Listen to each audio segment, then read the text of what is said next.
Welcome today to our continuing series, Questions and Answers for a World in Crisis. Today, Personal Effort, Part 1, from Sri Aurobindo. One must rely on the divine, and yet do some enabling sadhana. The divine gives the fruit not by the measure of the sadhana, but by the measure of the soul's sincerity and its aspiration. I mean by the soul's sincerity its yearning after the divine, and its aspiration towards the higher life. Also, worrying does no good. I shall be this, I shall be that, what shall I be? Say, I am ready to be not what I want, but what the divine wants me to be. All the rest should go on that base. It is not possible to get rid of the stress on personal effort at once, and not always desirable. For personal effort is better than tamasic inertia. What Brahmananda says about tapasya is, of course, true. If one is not prepared for labor and tapasya, control of the mind and vital, one cannot demand big spiritual gains. For the mind and vital will always find tricks and excuses for prolonging their own reign, imposing their likes and dislikes, and staving off the day when they will have to become obedient instruments and open channels of the soul and spirit. Grace may sometimes bring undeserved or apparently undeserved fruits. But one can't demand grace as a right and privilege, for then it would not be grace.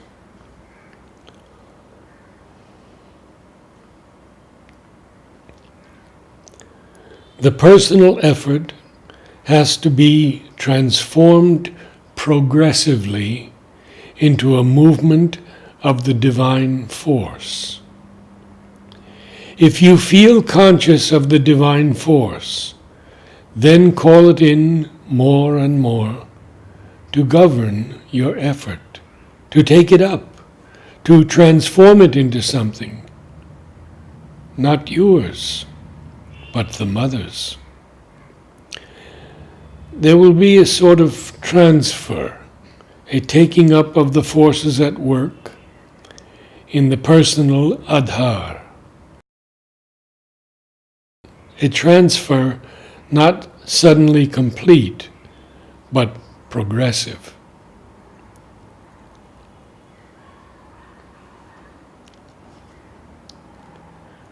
But the psychic poise is necessary. The discrimination must develop which sees accurately what is the divine force, what is the element of personal effort, and what is brought in as a mixture from the lower cosmic forces. And until the transfer is complete, which always takes time, there must always be, as a personal contribution, a constant consent to the true force, a constant rejection of any lower nature.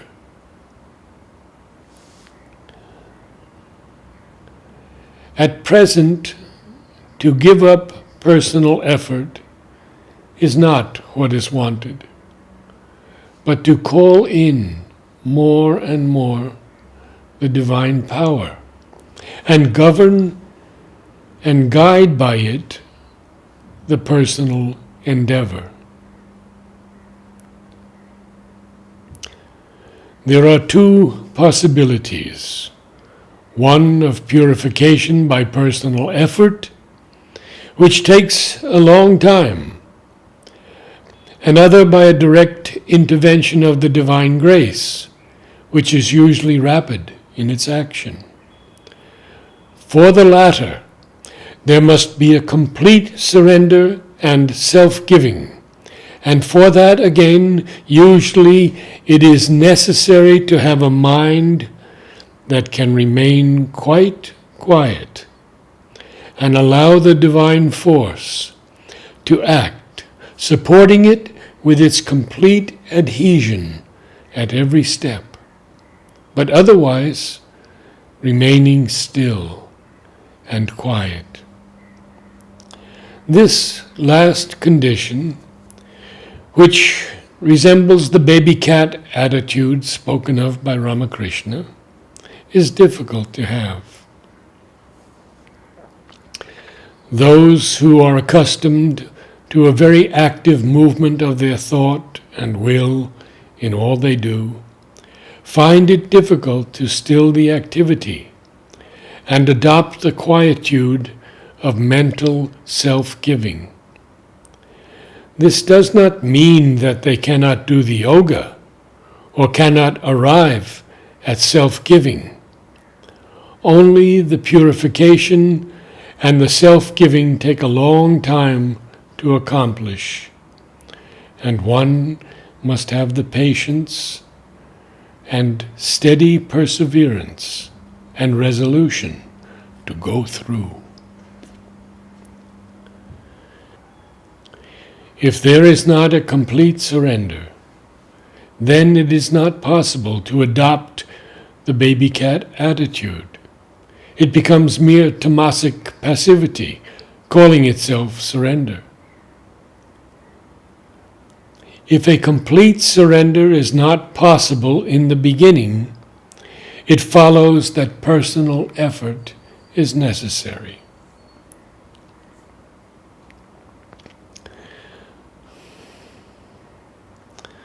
The practice of rejection prevails in the end, but with personal effort only. It may take a long time.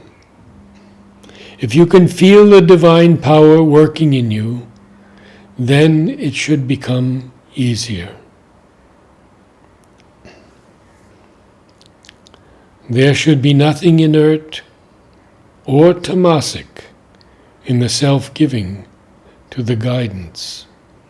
And it should not be made by any part of the vital into a plea for not rejecting the suggestions of lower impulse and desire.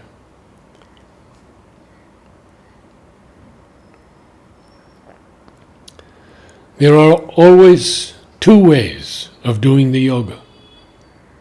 One, by the action of a vigilant mind and vital seeing, observing, thinking, and deciding what is or is not to be done. Of course, it acts with the divine force behind it, drawing or calling in that force. For otherwise, nothing much can be done. But still it is the personal effort that is prominent and assumes most of the burden. But the psychic poise is necessary.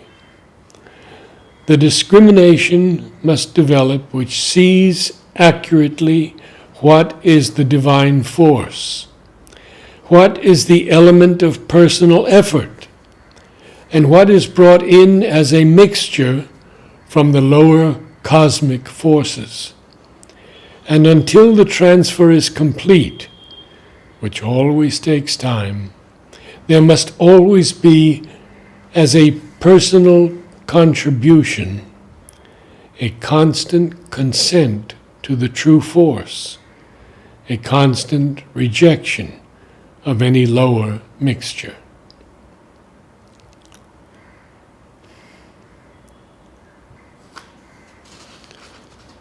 So long as there is not the full presence and conscious working of the higher force, some amount of the personal effort is indispensable. To do the sadhana for the sake of the divine, and not for one's own sake, is of course the true attitude.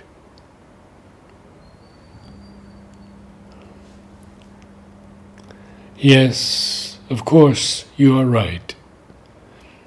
The process of surrender is itself a tapasya. Not only so, but in fact, a double process of tapasya. And increasing surrender persists for a long time, even when the surrender has fairly well begun. But a time comes when one feels the presence and the force constantly, and more feels that that is doing everything, so that the worst difficulties cannot disturb this sense, and personal effort is no longer necessary, hardly even possible. That is the sign of the full surrender of the nature into the hands of the divine. There are some who take this position in faith, even before there is this experience. And if the bhakti and the faith are strong, it carries them through till the experience is there. But all cannot take this position from the beginning. And for some it would be dangerous, since they might put themselves into the hand of a wrong force, thinking it to be the divine. For most, it is necessary to grow through tapasya into surrender. By this yoga, we not only seek the infinite, but we call upon the infinite to unfold himself in human life. Therefore, the Shastra of our yoga must provide for an infinite liberty in the receptive human soul, a free adaptability in the manner and type of the individual's acceptance of the universal and transcendent into himself is the right condition for the full spiritual life in man. Vivekananda, pointing out that the unity of all religions must necessarily express itself by an increasing richness of variety in its forms, once said that the perfect state of that essential unity would come when each man had his own religion. When not bound by sect or traditional form, he followed the free self-adaptation of his nature in its relations with the Supreme. So also, one may say that the perfection of the integral yoga will come when each man is able to follow his own path of yoga, pursuing the development of his own nature in its upsurging towards that which transcends the nature. For freedom is the final law and the last consummation.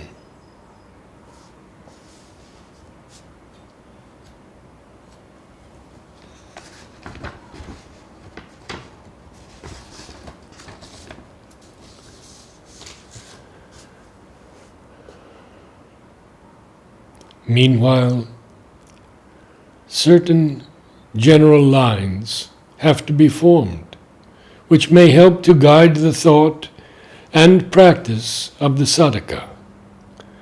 But these must take as much as possible form of general truths, general statements of principle, the most powerful, broad directions of effort and development rather than a fixed system which has to be followed as a routine. All Shastra is the outcome of past experience and a help to future experience. It is an aid and a partial guide. It puts up signposts, gives the names of the main roads and the already explored directions, so that the traveler may know whither and by what paths he is proceeding. The rest depends on personal effort and experience and upon the power of the guide.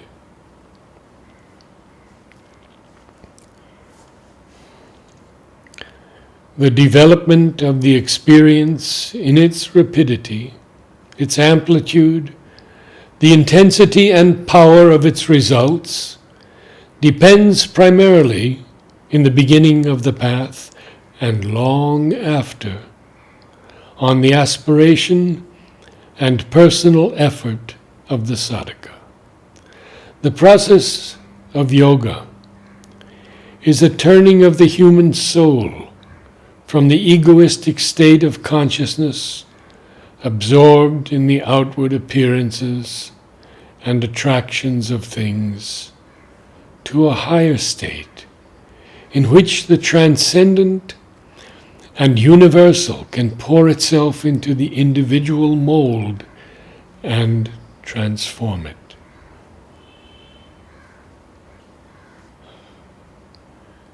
The first determining element of the siddhi is, therefore, the intensity of the turning, the force which directs the soul inward, the power of aspiration of the heart, the force of the will, the concentration of the mind, the perseverance and determination of the applied energy are the measure of that intensity.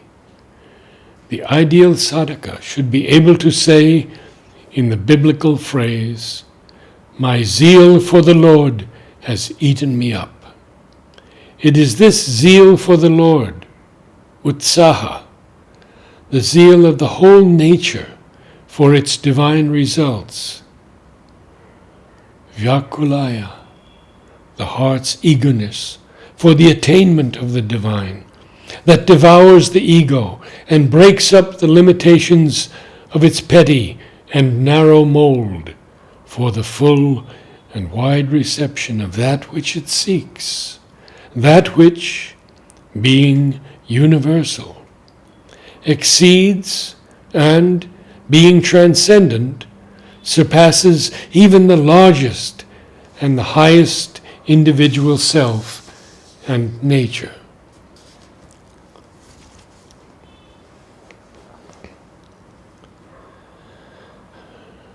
But this is only one side of the force that works for perfection. The process of the integral yoga has 3 stages, not indeed sharply distinguished or separate, but in a certain measure successive. There must be, first, the effort towards at least an initial and enabling self-transcendence and contact with the divine. Next, the reception of that which transcends, that with which we have gained communion, into ourselves for the transformation of our whole conscious being. The utilization of our transformed humanity as a divine center in the world. So long as the contact with the divine is not in some considerable degree established, so long as there is not some measure of sustained identity, sayuja, the element of personal effort must normally predominate.